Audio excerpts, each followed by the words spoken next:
So I think we're gonna call the board meeting to order at 6 p.m. So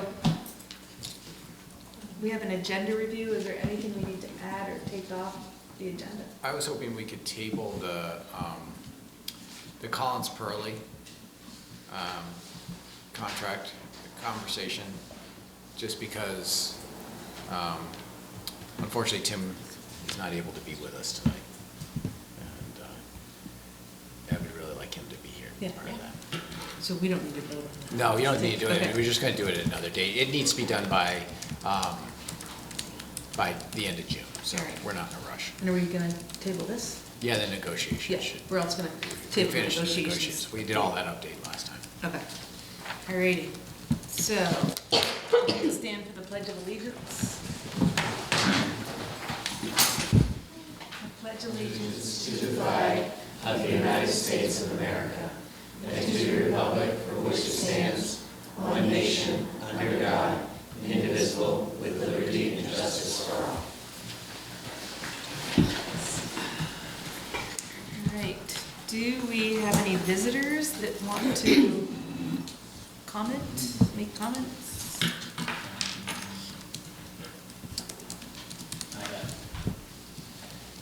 I was going to say, everyone that's online there is staff members right now. We do have some people just entered. Okay. Okay.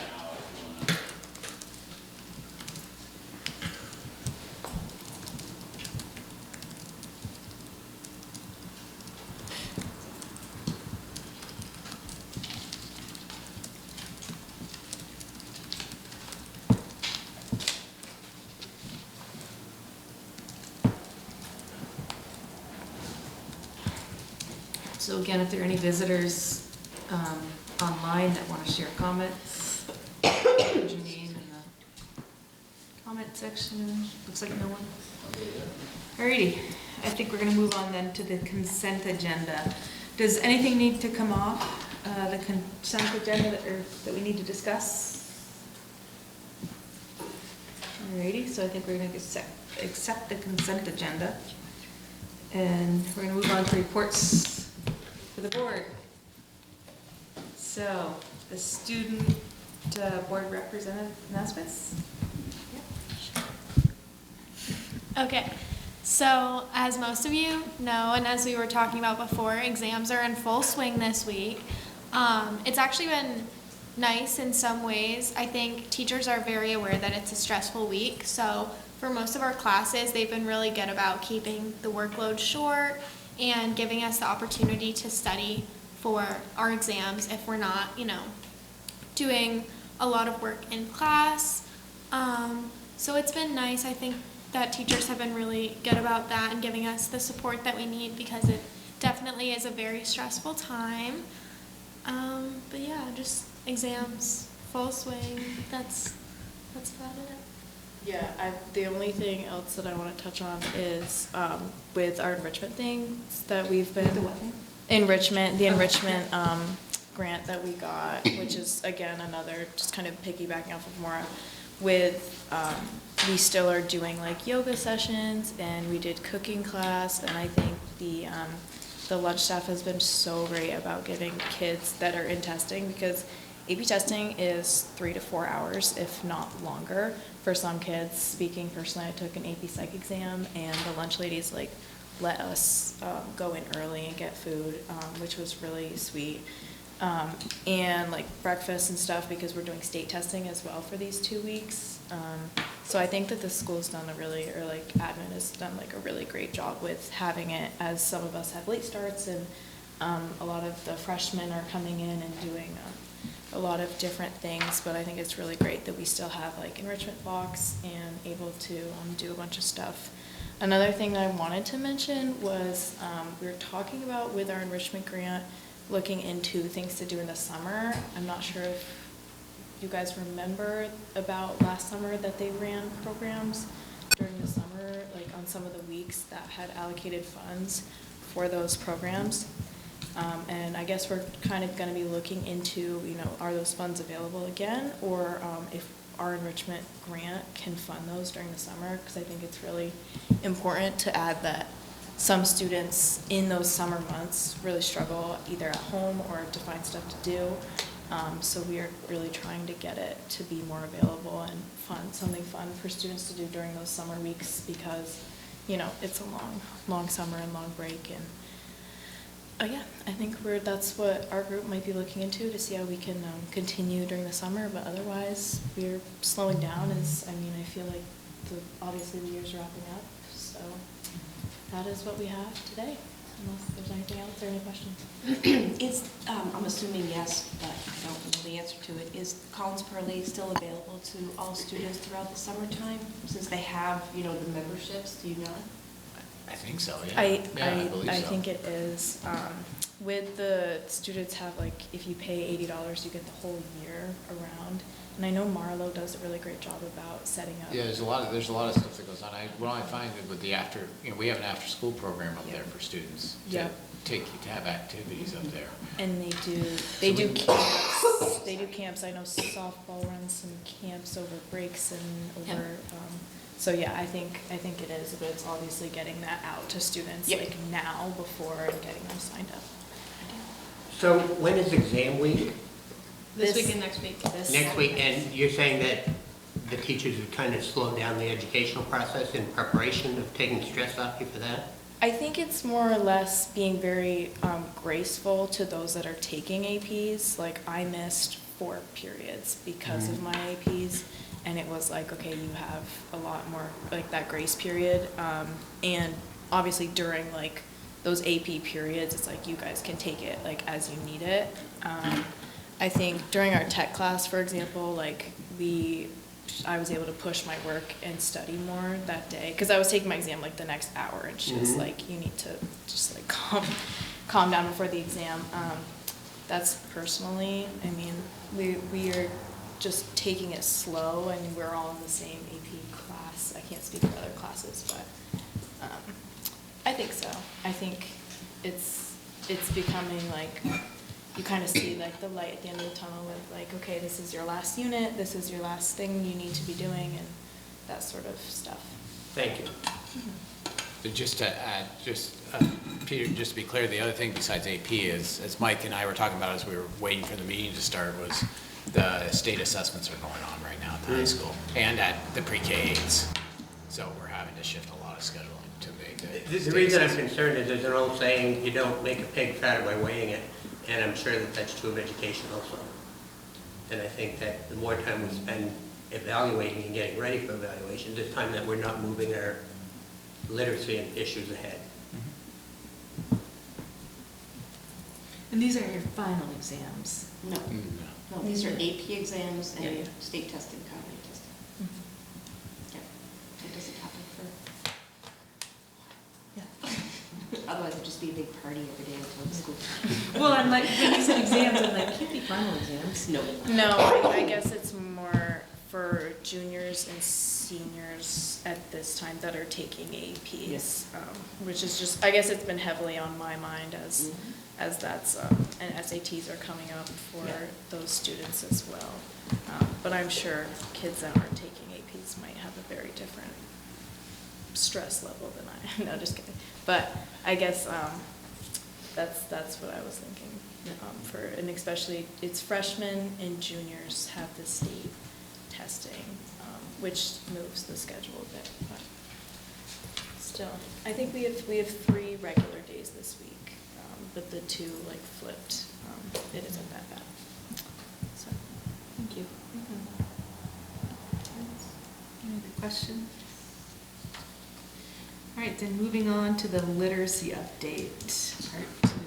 So this is perfectly timed because we did have someone request to participate publicly, Okay. and it's about literacy, and so I'm happy to pause if that's okay. Okay, that's fine with me. Okay, it's Ashley Levine, who is the librarian at City School. Okay, so I just want to say the public comment visitor section of the meeting is an opportunity for community members to address issues of concern about policy, budget, or administrative matters, or to share ideas about how we can work together to improve our schools. We value input and respect divergent views. We ask that you limit your remarks to the time constraints prescribed by the chair and refrain from airing grievances with individual members of the school community, including respecting the privacy of the students and parents. So Ashley, welcome. And I'm gonna say, if you can keep it to about 2 minutes, 2 to 3 minutes. I will take 30 seconds. I just wanted to say thank you. I knew that approving the grant was on the agenda. Speaking of literacy, I'm excited to be right before that. But the $25,000 grant is going to go towards so much more than just books. We're going to have real author visits. The public library is going to get some money. Every classroom teacher is going to revamp their library. So I could cry. I'm so excited. And thank you for approving. That's all. And thank you for your hard work. I'm sorry this is the first time I've been to a meeting. Peter, it's good to hear your voice. Nice to see everybody. Thank you. Thank you, Ashley. All right. If you'll indulge me for 1 second, I'll share for everybody.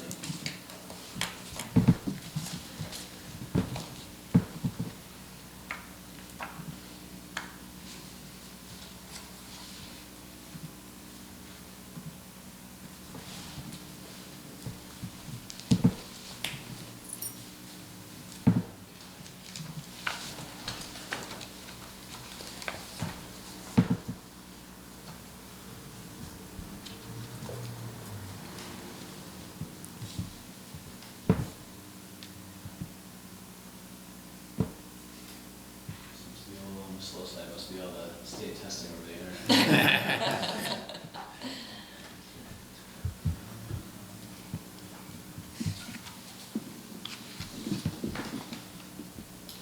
Try one more time.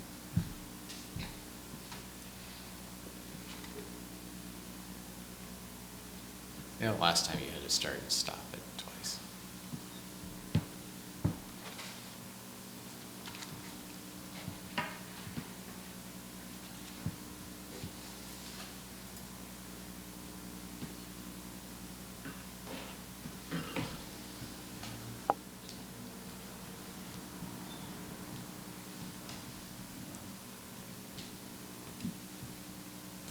Let me get creative here, sorry, everybody.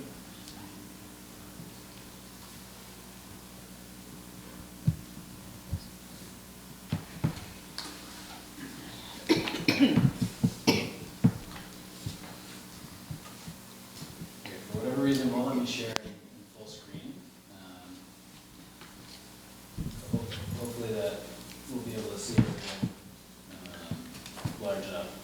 Yeah, that looks okay. So you, actually, first off, I wanted to just thank members of the board, the conversation we had at the last meeting. Remember, I put the prompts up where we were talking about literacy and some of the issues with academics that we're trying to troubleshoot. And I asked for you to respond to actually some of the same prompts that members of the leadership team have been grappling with. And just the conversation, being able to debrief that with the leadership team was super helpful for us. And so we're hopeful that tonight we can let you know what some of our thinking is and share some newer information, and then also get some additional feedback from the board. I will do just a fast overview of some key pieces and also share some new things. So we know just in general we're stuck kind of responding to 2 trends as they relate to academics. One, which we've talked a lot about in the district, is the long-term trend downwards with literacy scores, both within the state and within Maple Run, and how we can respond to that. Then the other large trend is the kind of nosedive that kids, all kids experience, or not all, most kids experience due to the pandemic. And that's not confined just to literacy, that impacts a broader swath of the curricular areas. And so we've seen the headlines about the nation's report card, and up until today, actually, those were all about math and literacy. But you may have seen in the news today that the reports from the social studies, or the history and the civics national exams are out. And not surprising anybody, the trend has continued. Actually, it's even worse in social studies and civics. because we've erased, or the gains from all the way back to the early 1990s till now have been eliminated, due to, mostly to the impact of the pandemic is the current belief. There's a lot of commentary out there about how schools in scrambling to respond to the pandemic have focused less on social studies and civics and more on literacy and math, and so that there's some conjecture out there that that's all connected. It's too early to say for sure in any of that, but those are the things that you'll hear out there. And then you'll remember this is that longer term trend that we've been battling in the state of Vermont and here in Maple Run when it comes to literacy. There was also, I can't remember if this was from today or yesterday, there was a really unbelievably powerful article in the New York Times about the power of art education. And that was something that we talked about in the last meeting, and it certainly tied into this whole conversation. And so it is a good read. I did want to highlight it. I put it in the links at the end with notes for further reading, in case anybody wants to take a look at that. I've got mixed reviews. Some of you feel like I assigned homework. That's not my intent. But if you're interested in any of those topics, this is definitely one. It's a quick read, and it's really great. There's two things that I would highlight that are worth consideration, or even just knowing about, even if you don't read the article. The first is, compared to the conditions reported in this article, we are doing exceptionally well in the arts. So they were sharing statistics about spending in certain countries on the arts, and staffing issues related to the arts, and we've not really had that. We have more art programming than what you will see portrayed in this article, and so I feel like we should celebrate that. When you say we, is that? Run, sorry, Okay. yes. Okay. Although I would say from my group of curriculum directors that I work with, I would say that you could make similar, maybe not as big of a statement as I just made about Maple Run, but you can make similar statements about Vermont. Certainly there's a high value on arts education here in the state.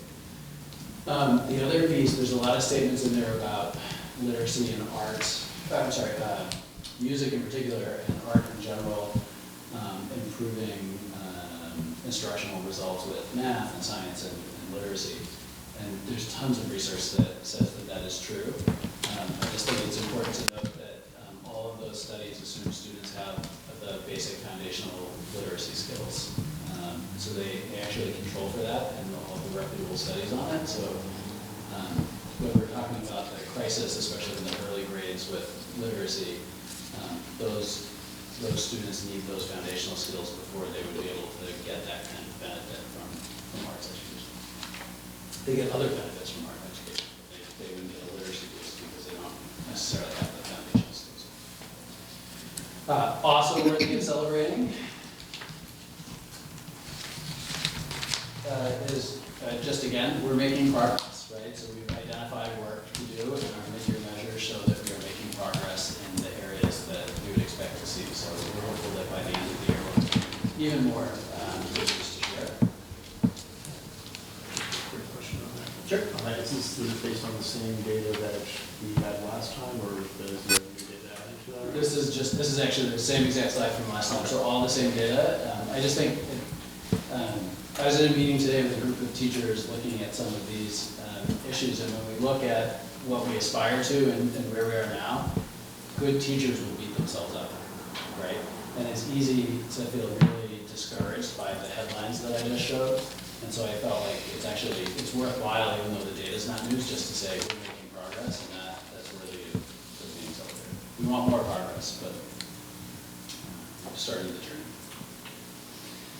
And you'll remember this slide, I'm sorry it's bigger, but these were the three main pieces that are identified by both the research that we reviewed, but also if you look in the What Works Clearinghouse, which is the federal guideline for how to respond to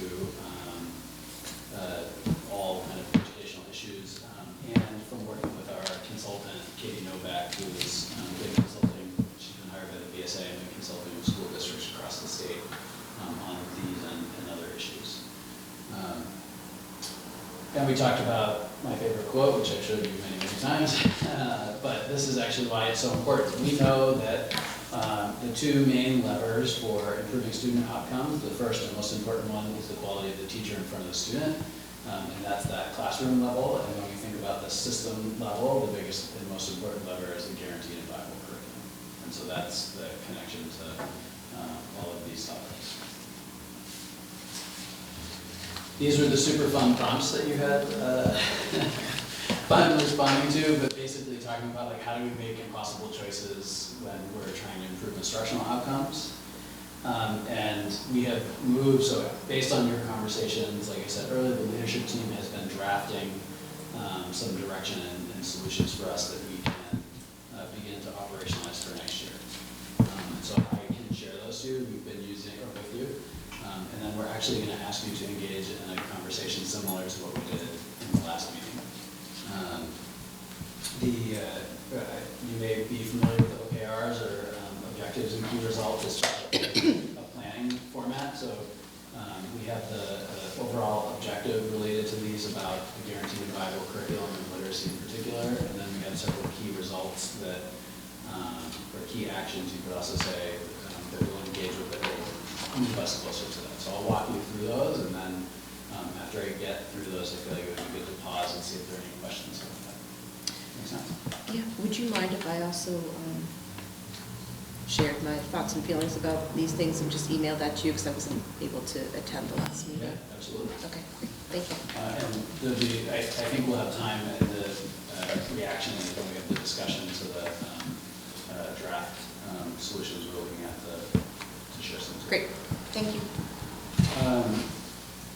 So when we're thinking about the solutions, the key is building the guaranteed and viable curriculum, and we know right now there's an extra focus on literacy, which is something we've already talked about and the board has already been extremely supportive of. The first key result for this is looking in our pre-K through 8 schools about the whole school adoption of Amplify, which is our main piece of alignment, that literacy program that we purchased for the district.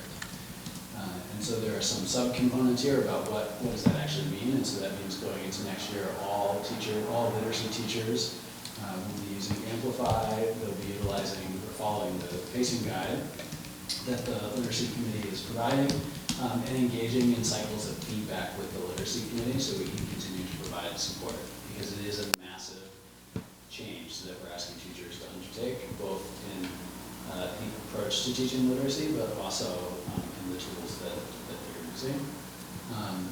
Related to that, it is an intensive sequence of training that teachers have to go through, and so we'll get all of the staff that engage in literacy instruction and training by the end of next year, fully trained. And then we'll have full implementation of the revised assessment agreements, which will complete the shift to reliable and valid assessment measures in all areas of literacy instruction. So that's a big one, but believe it or not, that's not the biggest one.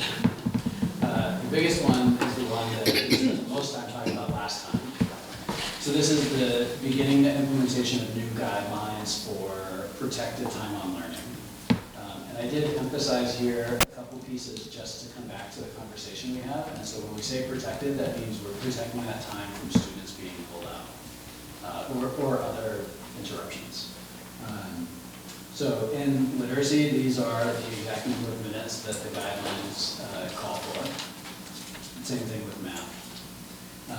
Science and social studies, we have the guideline for the same number of minutes there, and then also for that WIN, which is that protected time for intervention. There are some subtle differences because of different structures in each of the pre-K 8 schools that mean every school will be slightly short in one of those non-bolded areas going into next year, but it might not be the same spot as another school. And so we're giving a little bit of grace and a little bit of time because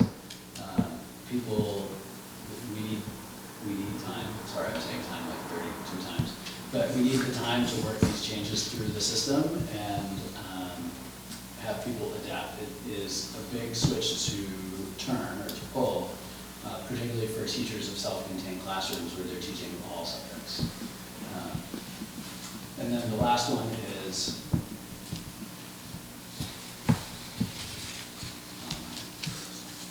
The last one is building in that collaborative team time for teachers, starting with the math and the literacy teachers for next year, so that in each of our schools, they're able to meet at least every other week with their instructional coach and their colleagues to engage in this process and support each other in these changes that we're making.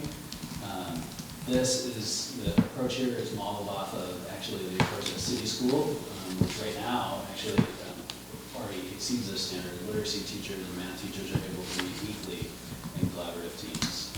And so we're hoping to scale that out to the rest of the district. There is still space for buildings to differentiate if they have literacy or guaranteed viable curriculum needs that are unique to their building, and they are there. But this is all still drafted, not finalized, so we don't have those fully articulated yet. So, that was a lot very quick. I don't know if there are any questions about any of those. John, can I interject one thing, just so people Please. understand? You're seeing the objectives and key results for academics. Yes. There's one the same around SEL that we haven't shown you, that the team's been working on.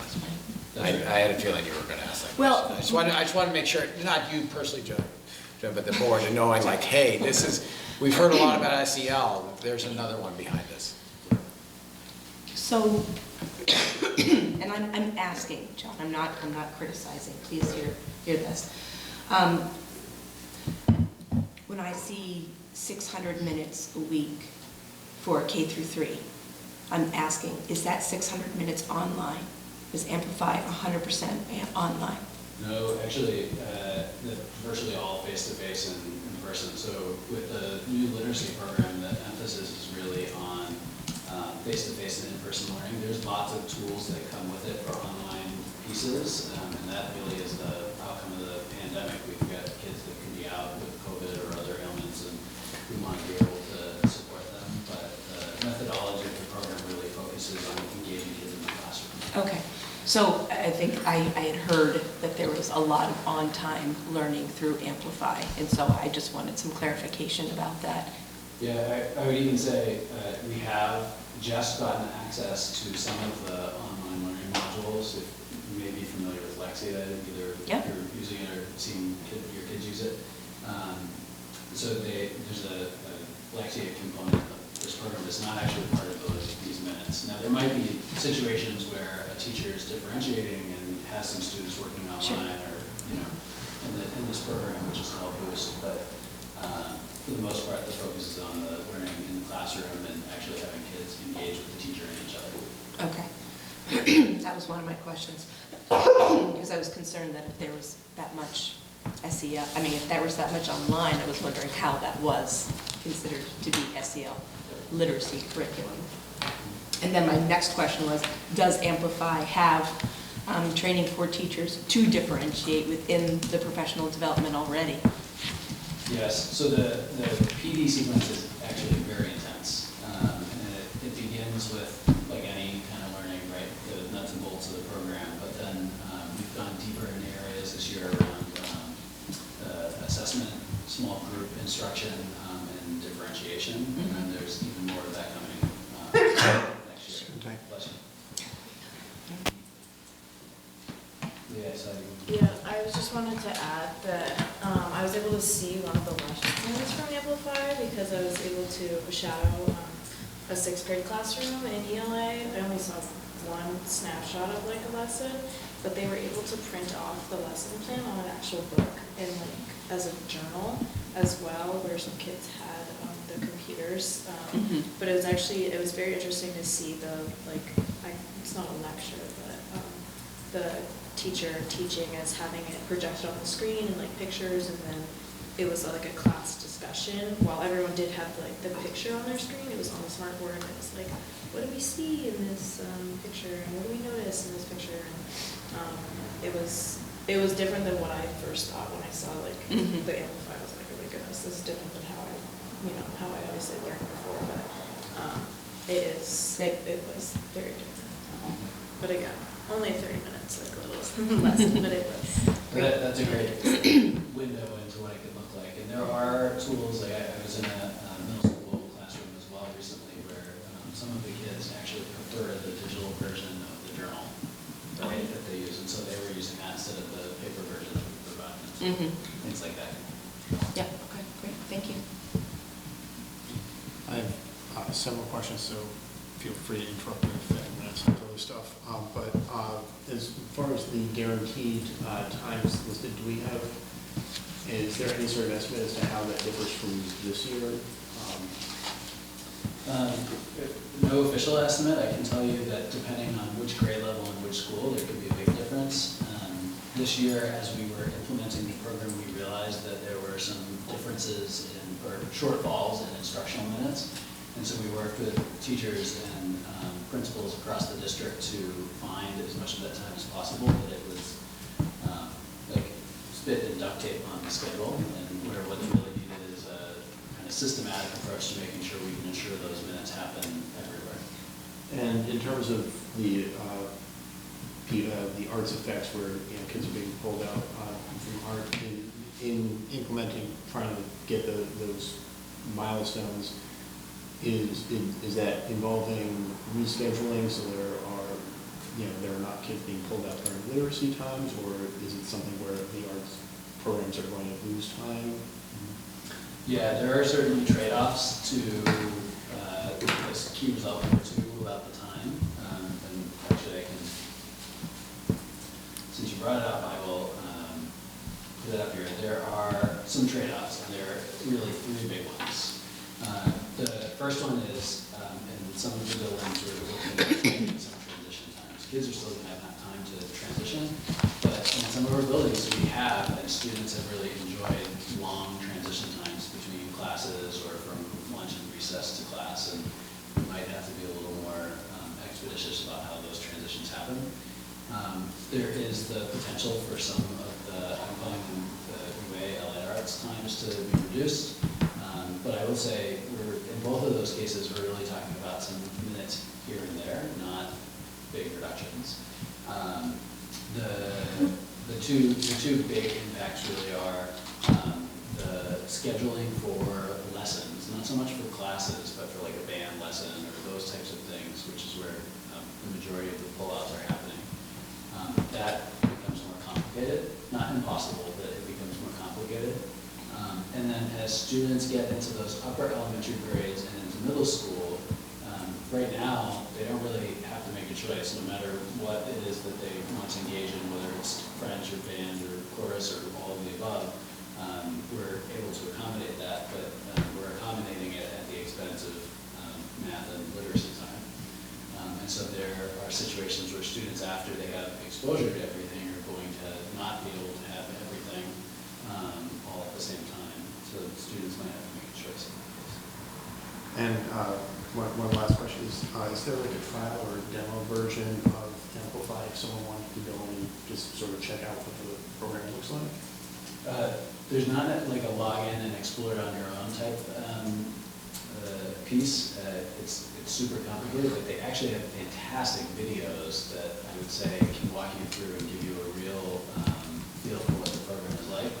They also, as part of their B Corp, so as part of their mission, they offer lots of free professional development and webinars that are about the science of reading and the program. And you can see what those are, what those look like, or you can attend them even if you're not a teacher in the district.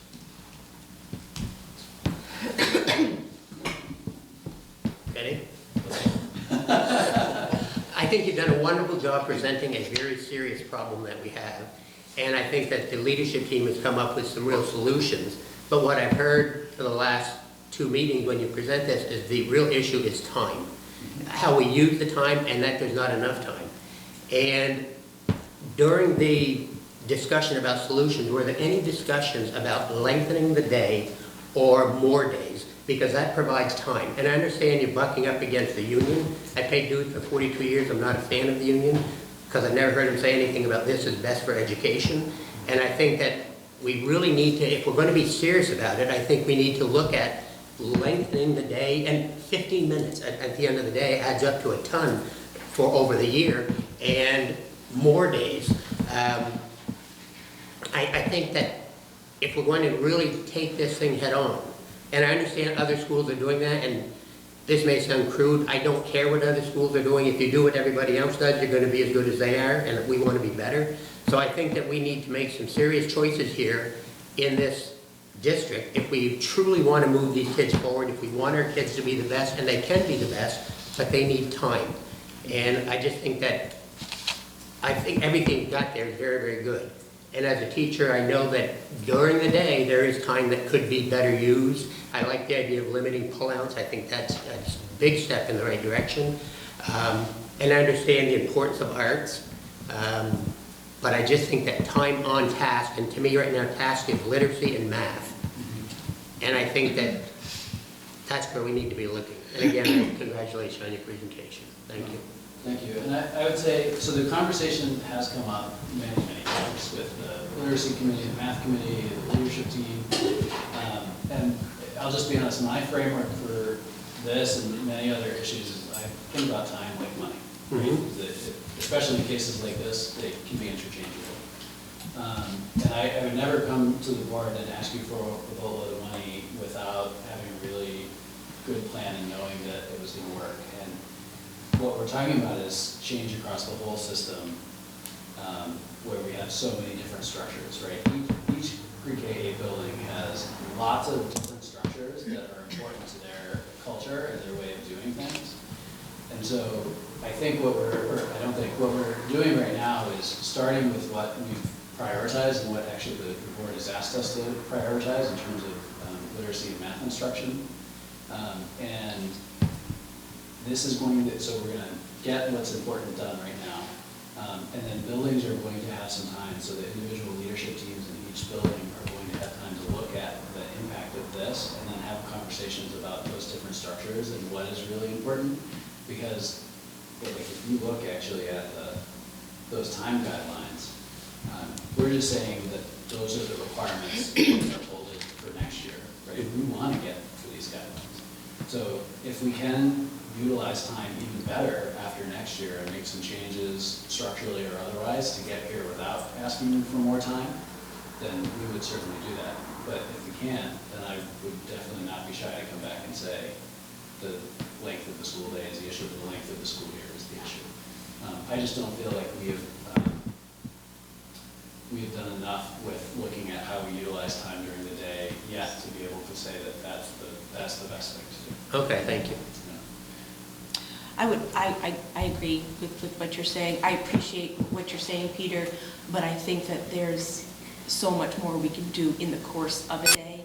And I would really love people to stop thinking in or teaching just in silos. And I think that we need to be doing more, help me, I'm looking for a word. Thematic units. More thematic units. I mean, because you're still learning literacy, even in a health class. You're still learning literacy, even in a music class, because you're still reading and you're still writing. And I think that there's plenty of opportunities to be teaching this in areas, specialty areas that students, you know, even learn better in. And I would love us to be thinking about, you know, screening kids for how they learn best. And putting classrooms together, you know, with kids who learn best moving their bodies, and kids who learn best, you know, with hands-on activities, and kids who learn, you know, I just think there's so much more room for us to be better prepared when we start a school year, to really know our kids, to really make sure we have meetings with families, to really understand our kids and our families better, and the best way that our students learn, and we could be engaging them far more meaningfully than doing it all by ourselves and doing it all in silos. Science, only science. I mean, it's ridiculous to, you know, to think about. Like, I think about Stacy Tully. I think she's still online. She starts up her school year every single year doing a whole social emotional curriculum in her literacy unit. So you don't have to have more time to teach SEL. You just got it embedded in whatever it is that you're already teaching. And kids are gonna be more excited about a book that they can relate to, about people's thoughts and feelings, and about their goals and their core beliefs, you know, than some other dry reading. So I think we've got lots of creative people who can make some incredible things. My whole thing, if we talk about more time, I would like to make sure that teachers have more time to prep, to, you know, collaborate, to make amazing curriculum, engaging, meaningful curriculum for kids. Yeah, I agree with all of that, and I would say actually, because we are in the state, we are so far behind, right? Not the state like Vermont, the state of being where we are so far behind. I always have to remind myself, these guidelines for time on learning are actually for students who are on grade level, right?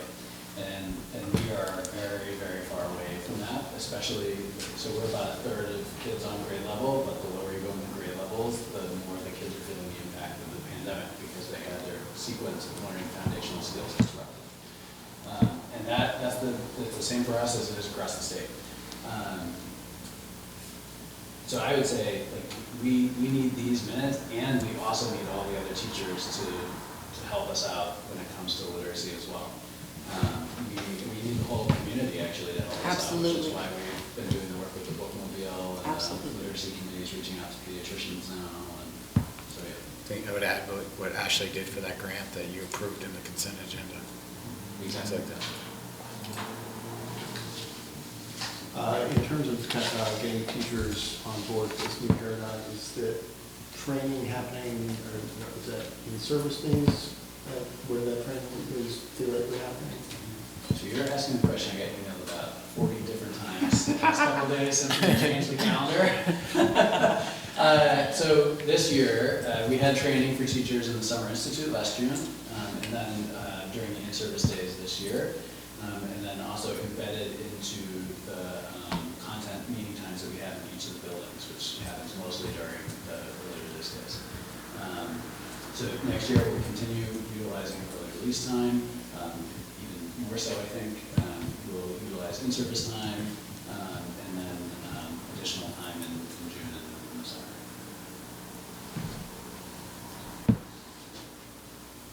So in the interest of time, unless there are other big questions, what I would do is actually ask you to think about what you've heard, and I have a handout for you so that you don't have to remember everything that was on the slides. But the leadership team would really like to address questions, but also hear feedback. And so pieces that we, or prompts that we use all the time that don't feel limited by these, are like, what plus delta, like what was great about it that you liked, what would you like to see changed, what did you love, like you really loved, and you would like to say, please don't lose this no matter what. Or if there's something that you saw that you're like, I could not live with that becoming a reality. Those are all things that we would love to hear. And I always make sure I prepare something like if I was the learner, right? I always need a handout. So these are the key pieces in that draft solution that we reviewed, all on just a one-pager for you in case you want to reference it. Just take one and pass them down. Put it on your bedside table tonight in case you have trouble sleeping.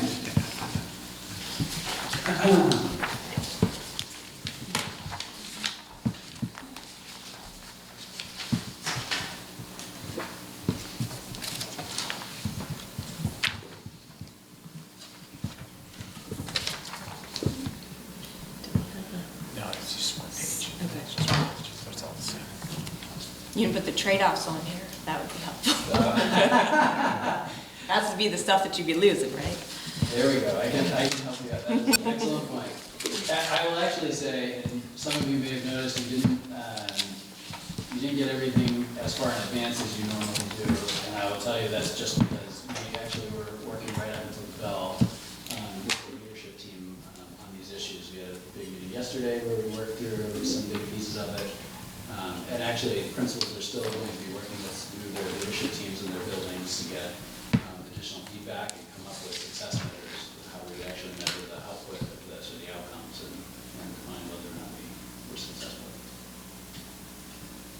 Since you said that, John, my goal as the superintendent, I'd like to have Alexis come and present the SEL objective and key results, and then have the board see it as one of the things that was happening years ago, from what I understand in Maple Run, where annual plans, actually, they were known as action plans, were coming to the boards, and I think that might even before it was Maple Run, and the boards, by statute, have to approve those.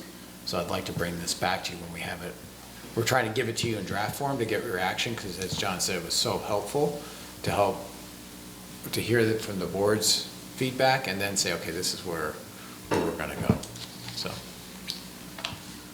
John, one last thing. Could you feel comfortable sharing the attitude of the leadership team right now? Are they discouraged? Are they excited? I mean, they obviously have a big issue in front of them. I'd say it's similar to the teachers. The data that we've been looking at and struggling to deal with is really a call to action for everybody. And so I think that the biggest desire with both this and the SEL work that you'll get later is to help kids, right? Like it's heartbreaking for the teachers and the principals and everybody to know that kids are having a hard time. And then when we actually go to looking at what it is that, you know, the research and the consultants and all the programs tell you it is that you're supposed to do, everybody actually agrees conceptually with that. It's just when we get down to the hard choices, right, that we all have things we really care about that we poured our heart and blood, sweat, and tears into in our careers, and principals and teachers now are grappling with, like, well, how much time do I really need for that? Right. You know, what about that kid that is the outlier that needs X, Y, Z, and that doesn't fit in this new, like, how do I make it all happen? So there's some anxiety about big change, there's some kind of anxiety about letting go of some things, but everybody is really supportive, which is amazing. Thank you.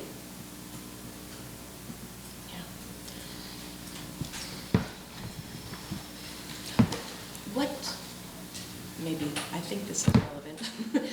What do you have in store for summer programs, available summer programs for, because that would, I think, impact some of my response, knowing what's going to be available at each of the schools. So summer programming for students? Yes. Yes. So summer programming is going to continue much as it has the past 2 years. So with individual school-based programs, and then at the same time, we're deepening the partnership with Black Creek Adventure Camp and with the St. Albans Rec Department.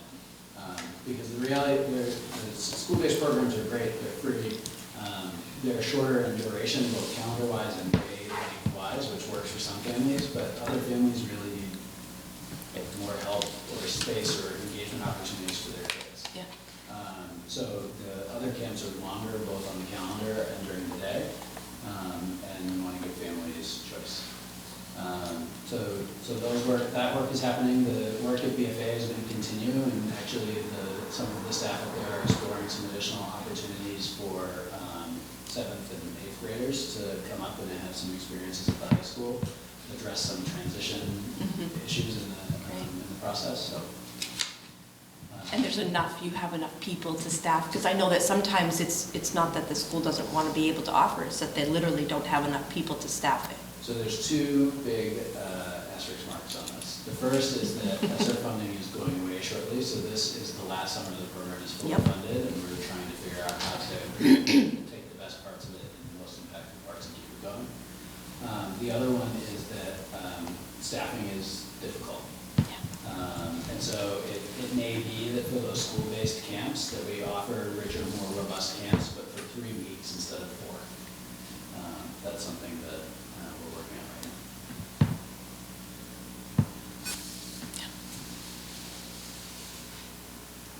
now. So I have one thing to ask the board. We talked about it last time, and I'm not looking for action from the board. I'm looking for kind of the sentiment of the board members. You know, one of the things that's going to be, I think, is probably the biggest change, and John hit it a couple of times, was this idea of choice. That there's going to be, students and parents are going to have to make choice. We're not going to be able to avail every one of everything, and it's really in 7th and 8th grade. That a student that traditionally took chorus, band, foreign language, I'm missing one, but well, algebra we've integrated into the 8th grade curriculum now. We did that in thinking about this, but I'm missing one, and I'm sorry that I am. But that, not that they won't have access to it, but they may not, if there were 3 opportunities they want to take, they may only be able to take 2. And the students will have to make those choices. And that's the real piece here that's hitting us. And so, I mean, is it possible to just look at this as a now plan instead of this is the way it's gonna be forever? I mean, hopefully we can get back So to could it. you, those minutes are needed if everyone was on grade level. And I'm not- consistent, so if we say, I don't wanna promise a switch later on, because that would mean reducing those minutes for those core areas. So it's not just a now, we know what best practices is telling us about instruction. And I totally agree with John's sentiment about time right now. We need to use our time we have right now better. Let's just figure out that, and if that's not working, then we can come back to you with, Peter, your question was perfect. Come back with, hey, we have a request for additional, because that's quite a few dollars. We've gone through that negotiation, and the association's been great about that, but that's gonna cost. And so that's a cost. Okay. We've calculated all that out in dollars and cents. So basically, students are gonna have to start making choices earlier than they typically would. Yep. They have to start doing that freshman year in high school anyhow. Right. So they'd have to be doing it earlier.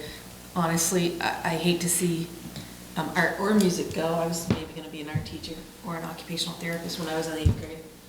And I played in the band all the way through, including the UNH Wind Ensemble. So I see the value in that, and I hate to think that kids are gonna have to make that choice even earlier. I do like the idea of figuring out how we can collaborate, kind of the way that the math teachers and building trades, that kind of collaboration and figuring out how. But I understand that we need those minutes in. Yeah. I understand the gravity of the It's not about situation. going, it's about having to make those decisions for Right. everyone who wants to do Yeah. everything. So I just want to I want to be clear, we're not cutting programs here, we're Right, right. having to make some choices. Yeah, I'm not, I don't, and it might be an inexperienced thing on my part, but I don't really see it necessarily as like a loss of the arts. I'm thinking of my own son who's going into 7th grade next year and is currently in baseball, hockey, soccer, chorus, band, playing 2 instruments and drama, and we're starting to prime him to be like, okay, you're gonna have to take, you're gonna have to choose what you want to do at some point, but it's been great that he's had those opportunities, but it seems to be kind of like a natural thing where eventually you have to take a step, and I don't necessarily know if 7th and 8th, I don't necessarily think 7th and 8th grade is too early to do that. I mean, I'm not saying maybe it it's- is. Oh, okay. I'm just saying they're gonna have to make that choice earlier than they typically would. That usually happens in high school. You know what I mean? Yeah, It's so just gonna happen early. basically, And I would argue that actually it is too early for some kids, right? So son is lucky enough to be in a supportive family who's able to get him to all those things and participate in all those things. And there's lots of kids who don't necessarily have that. And so they don't have something that they're mastering already in 7th or 8th grade. They don't have a hobby or a something that, makes them feel good about themselves. So that can just be a little bit tricky. But I know that a lot of schools are going to, how I think that even building trade sometimes offers like the pre-tech course, right? So it's like a rotational thing. So maybe you could do something like that. So you don't get music for the entire year, but you can get a rotation of it and still get So exposure. we're doing that in 5th and 6th grade. In 5th, you're already doing it. Because we Okay. have to do that I to make was- the schedule work. I was just trying to think of Yeah, no, I know you were ways trying to, yeah, right. create So rotation so you still have exposure. There's been some big minutes pieces, and we could go through, we've, in this room, had many iterations of schedules, and luckily Angela Stebbins, who's on this call, is our master scheduler and puzzle solver. And it's like, okay, so how do we make all of this work? And it's almost like Jenga, like you move this one moves over here, and it's. Yep. And you're lucky to have cafeterias and gymnasiums. Right. In most schools. In most schools. Yes, exactly. I meant an Andrews school. So that's what we need, I will be, we're trying to be out in front of this and really communicating with everyone, parents and students. We wanted to do this with you first with the board, but I know that there will be people concerned about this. And so I want to make sure the board is with us on this. Like I said, I'm not out looking for action, but to understand why we're doing this and saying, yep, we're in support of this. We know this is the issue we have to tackle. I think it would help me if there were, even if it was hypothetical, if there were some specific examples that, like, you know, if we go forward with this, then, in terms of discussing things like when kids have to choose, things like that. It's like, here's an example of, when a kid would not be able to take a program, and they would like, it would help me to kind of get it out of the hypotheticals and kind of nebulous area. Concrete is better. So we can write some stuff up for you, because we can definitely give you the support as board members to say, so this is what I know, and they've given us these concrete examples. Yeah. So are you saying, because, when I brought up the idea of just having some rotational, you're saying that you're just looking for us for direction more so about, the subtraction of minutes for each of these? No, I'm not looking for that direction. What I'm looking for is the board and understand that we're having to have parents make choice and support that we're going to be, and can support us in doing that to be able to tackle the literacy. Because that's the place where we're at right now, and we need to we had to start basically 3 or 4 weeks ago, and we're now at the place where it has to go beyond the leadership team to really get the buildings and start putting things in place to implement for next year to start the school year off correctly. And so we're building schedules right now. The high school schedule's been built since December, something like that. But the pre-K-8s are finalizing their schedules right now and building all that out. Okay, well, and then I guess my biggest concern is that if we just put in front of children who are already struggling with literacy issues, more reading, more writing, more literacy, without it being engaging enough, creatively engaging enough, I don't see how it's going to improve. You won't get an argument from me. Yeah, and I would say I 1,000% agree, because if we don't meet kids where they are and engage them in the learning, it's not happening. So I don't know how you can do it, but I mean, if we're... Well, I would say that is actually, the reason we selected the program at first that we did is because it is so engaging, and the stories that we've heard, some of them in board meetings about board members' kids who have had exposure to the new program and are thrilled with the learning. And to share Ashley Levine example, which I might have shared last week, I was in the library at City School, and this kid came, flying into the library. Miss Ashley, I need a book on Paul Bunyan right now, it's an emergency. And and she said, hold on, John, I'll be right back. And so she helped the kid, and they got a book, and she's like, what Paul Bunyan, where did this come from? We're doing all this folktale stuff in class with the new literacy program, and it's amazing. Who is this man? I need to know everything there is to know about him. And so he gets the book, and he runs back to his classroom, it was super cute. And then she came over, and she's like, I don't know that kid ever asked me for a book, ever. Oh, that's awesome. I've been excited about reading. And so I think the engagement is there, and what the teachers are actually finding now is they're getting more comfortable with the program, and they're adapting it more in the moment with the kids. It is even more so. So I don't have concerns about the engagement piece, which is easier for me to say than you, because I've just seen so much of it in action. Awesome, yeah. Bill, to answer your question, I think that the board has in the past made several decisions that the public wasn't crazy about, but the board deemed it was the correct thing to do, and I think this falls along those lines. Yeah. Thank you. I appreciate that support. I feel the same way. Yeah. Gotta do it. We got it. When you look at the numbers, Yeah, we got I to was do it. thinking, you didn't start off so great, did you? Showing us those headlines, I'm like, well, this is uplifting. I mean, I just come back to, the headlines are awful, but I come back to our local data, which matches the state's great. So the kids are on grade level, but that is misleading in and of itself because that's across the system. When we look at the lower grades, it's substantially less, and that's because the foundational pieces are missing. And we just we haven't had that protected time to catch up with kids. Catch up enough. Okay. Any other comments or? My next report will be all good news. I'm sure if that's that easy. And when might that be? All right, so I guess we are gonna move on to old business. Do we need to talk about implicit bias and anti-racism? I don't have much, because we met right before the April break. Yeah. Which is really a week ago in school days. So the summit happened, we talked about, celebrated that good work.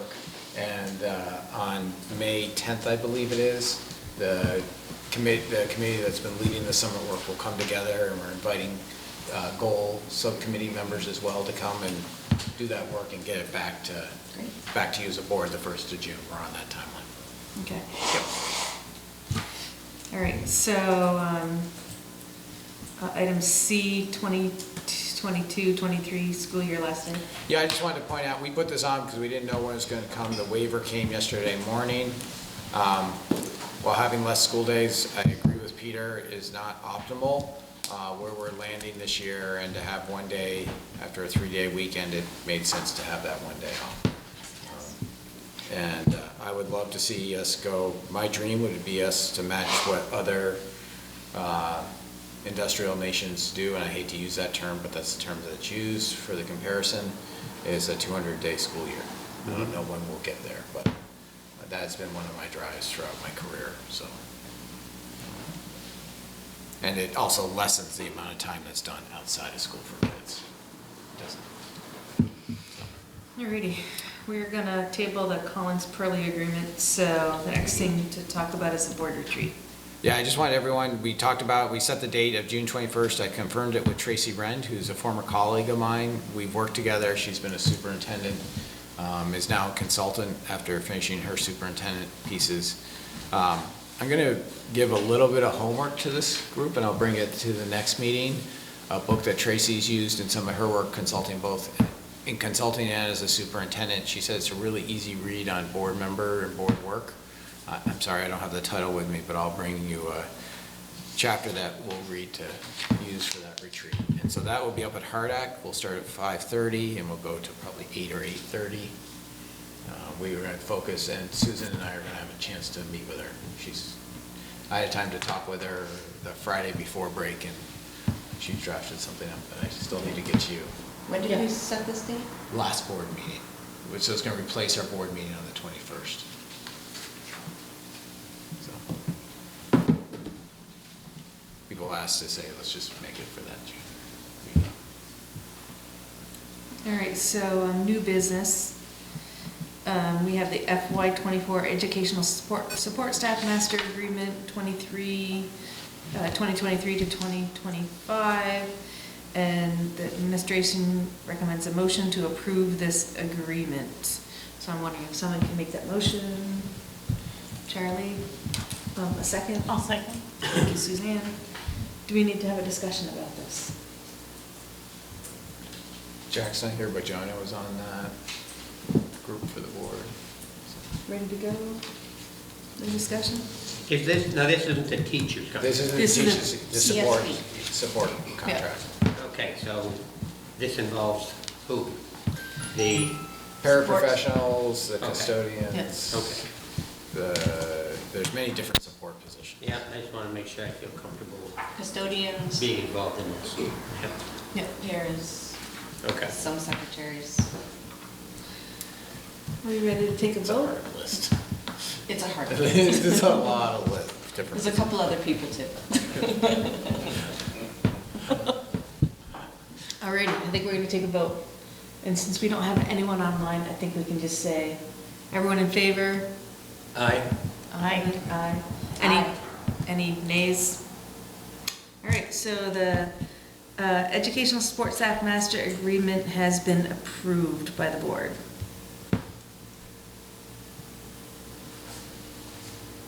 All right, so the next action item is the administration recommends the motion to accept the non-union salary increase as presented.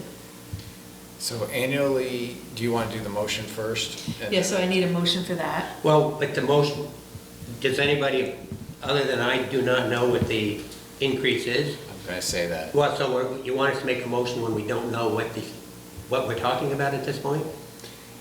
So in the past, we've always had it in that the motion was worded this way, Right? with that piece in it. I understand the past, I'm just talking about right now. I'm not going to vote in favor of a motion that I don't know what the increase is. In other words, somebody put a percentage in there, put something in so we know what we're talking about. Can that come up in the discussion? Well, it can, but then the motion's already made. Like I said, we can vote against it. Yeah. Okay.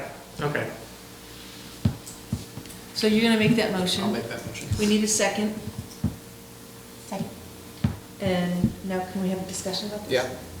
In prior years, we've had changes to the non-union contracts, to the guidelines that we use. There are no changes except for salary.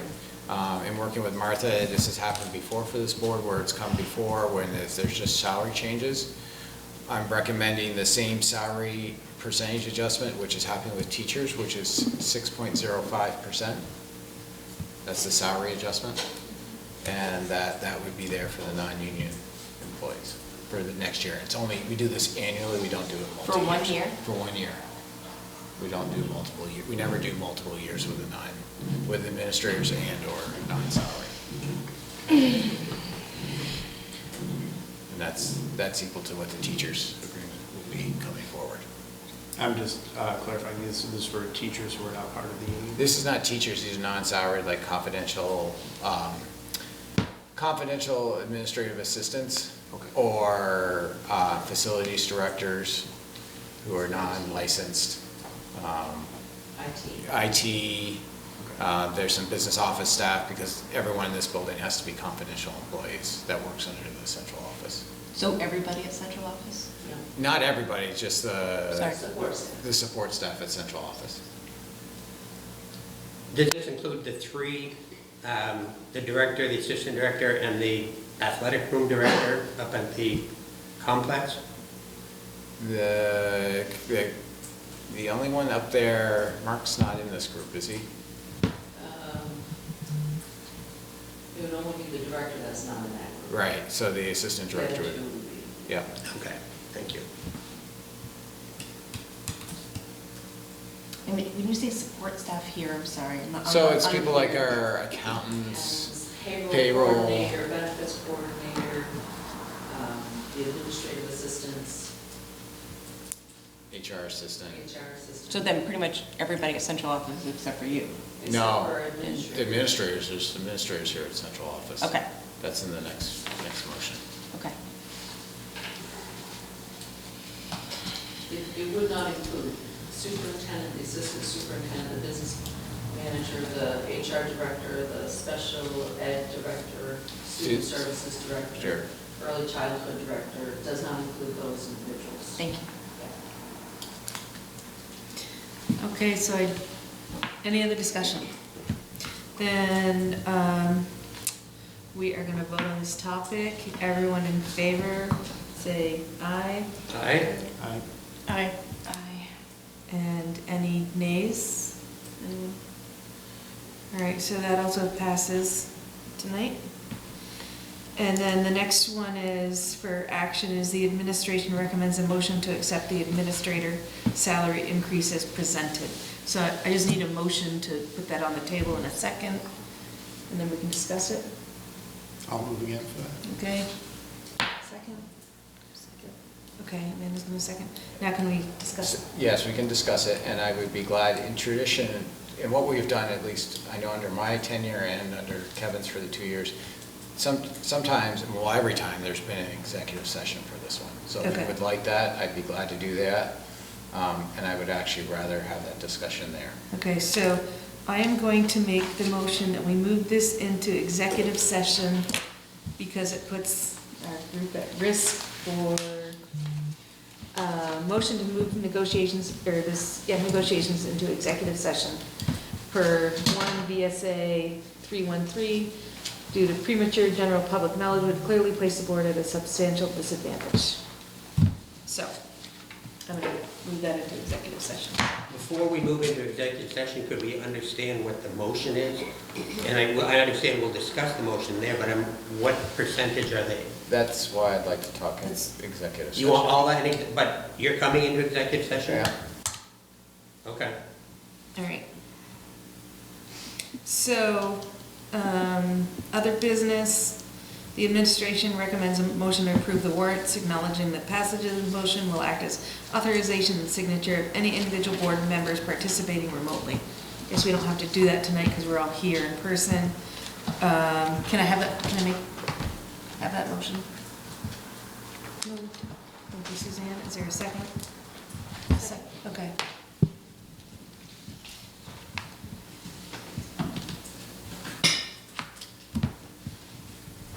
All right, so next item is the superintendent's report. Yes, I have two things to talk to you about. The first being that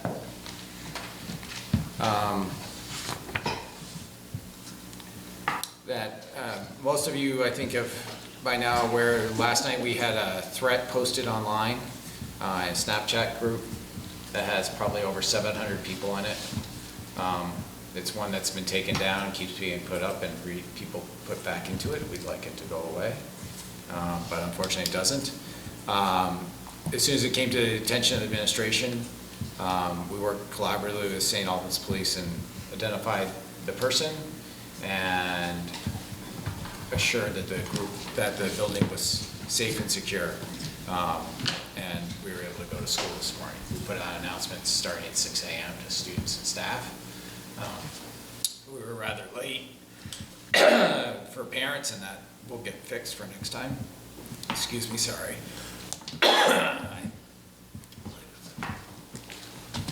No?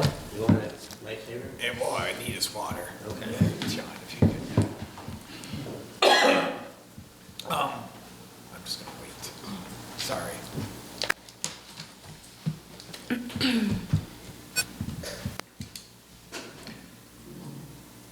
Yeah, if I talk, yeah, it's coming back. Yeah, so with great collaboration with St. Albans Police, we were able to ensure that everyone would be safe. Thank you, John. Just because I was cornered here, sorry about that. And we were able to know the school would be safe. I don't really want to go into it too much more, especially in public here, of what was done. But following that, the administration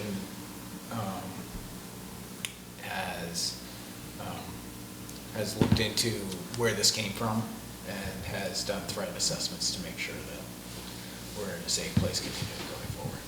So Was it a student within the district? I can't say that in public session, otherwise I'll be divulging too much. I'm sorry. I could do that in executive with you if you needed to have that information, but I have to keep private our ways of assessing and where it came from. Are you able to, you mentioned that parents were late in getting notified, are you able to? We're going to resolve that for next time. What happened was a miscommunication between myself and the school administration. Each of us thought each other was doing it, and we realized about 8:30. So, and that was in the morning at 6 in the morning. We should be better, but then that's going to resolve as part of our after review and said, okay, what worked and what didn't. Can you say which school it was, or? It was at BFA. It's common knowledge. It's at BFA because we sent it out to BFA students and staff right away this morning. It just didn't get to parents. We were thinking that it got out to parents at that point. So. Yeah. The second thing I wanted to update you on is staff turnover right now. And I'm going to ask Casey Provost to join us. He's remote right now, but I wanted to let you know, make sure you are up to date of what's happening. As you may be aware, on April 15th, we presented letters of intent to the professional staff, and they had 10 days to return those. And some have asked for extensions. But either before then or from that, we've had 58 positions open in the district, which is probably double what we've had every other year since I've been here. We filled 34 of those, and we have 24 currently open. You filled 34, I'm sorry? 34 of the 58, and we have 24 currently open. There are many in process, so that, you know, we're optimistic about those. There are some that are not. I'm gonna ask Casey to give some more details on that. I also wanna let you know that this year, for FY '23, we currently have open in the professional staff 6.2 FTEs that we never filled, and we had 13 paraprofessionals that we never filled. So, those are positions. Did you say 13? 13 ESP positions across Maple Run. But maybe Casey, you can give a little bit of a summary of what type of positions are open. We are having difficulty in some areas, and Casey will go over that as well, and then maybe any other details you can give to the data that I gave as an overview. I think that, first of all, I just want to acknowledge the incredible amount of work that our principals, directors, and interview committees have done. It's super unfortunate when we have, you know, oftentimes it's super unfortunate when folks are leaving their positions. Sometimes it's for great reasons, retirements and life changes that happen. But our principals and directors have done a really great job working with their school teams to find great candidates to fill the positions. As Bill mentioned, we've already done a lot of hiring so far. And many more are on track, as Bill has already mentioned. We expect that most of the classroom positions that we have at this point, elementary, middle, and high school is in pretty good shape there as well. Those will all be filled. I would say, and I think the principals and directors would support me with this as well, that the areas of most concern are likely in special education. We have currently we have 4 remaining openings there. Speech language pathologists, we have 2 vacancies there. School psychologists, unfortunately, we have 2 vacancies. Those are pretty challenging positions to fill for. Our behavior support staff positions, we have 3 of those. 1 has been open for much of this year, and then we're looking to fill either as behavior specialists or behavior consultants as well. Physical therapists as well. So in terms of folks who are in front of students on a daily basis, it looks like we're getting in pretty good shape there, filling classroom roles, but the essential components, the partner positions that we really need as well. Obviously, it's still only early May, and there will be a lot of hiring that happens in the coming months. But it is kind of concerning in those areas in particular, I would say. I'm not sure if there are any specific questions or... Casey, do you do exit interviews? We do some exit interviews. We are going to be using exit surveys as well to be gathering some information so we have a better understanding. Sometimes people will provide lots of information, very forthcoming about their reasons to depart, and sometimes it's a little harder. So we're going to do exit surveys for sure. Thank you. Yeah, Casey started that. And I have to add, while I have Casey here, Casey, as you know, has been our HR director for the past 2 years, and before that, prior to that, he was a school principal, and he is going to return to that role as a school principal. Oh. He has decided that that's his calling, to be in front with working with kids, and so he'll be leaving us in the end of June, unfortunately. Casey's done a great service for the district and really helped streamline our processes. And not only that, I think one of Casey has many strong strengths, but one of his strongest is the connection he makes with people and supporting staff. And he's done an awesome job at doing that here at Maple Run. So thank you, Casey, for your service. Thanks, Casey. You'll see we'll be posting. Where are you going? Can you say? Sure. As some of you may know, I'm from the Plattsburgh-Shazy area. All of my family's over there. I'll be working at Cumberland Head Elementary as the associate principal. Yeah.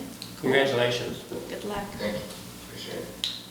Appreciate the opportunity to be here at Maple Run. It's been a wonderful opportunity to work with an incredible team and get to know so many folks here, so I appreciate your support. Alrighty. That's what I have for you. Wanted to make sure that board's got, we'll keep you up to date with these numbers and how we're doing staffing wise. So any board announcements? I have one. Okay, so you guys might have seen this in the messenger, that 3 sugar makers were honored out of 105 entries in the Vermont Maple Festival Syrup Contest.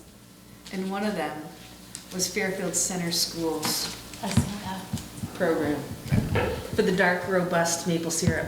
That's pretty amazing. Out of 105 entries, these are the top 3s. Well, one for each of the categories, but it's pretty amazing. That's all I have. Awesome. I've got one more.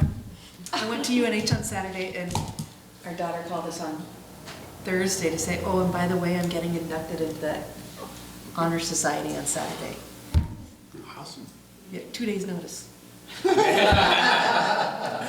So she was inducted into Sigma Theta Tau, which is an international nursing honor society.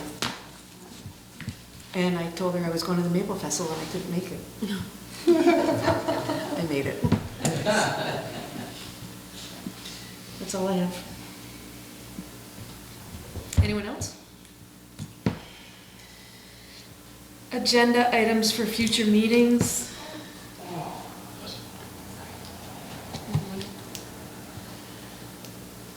Just a request, and that is, at the next meeting, we're going to be discussing possibly the complex contract.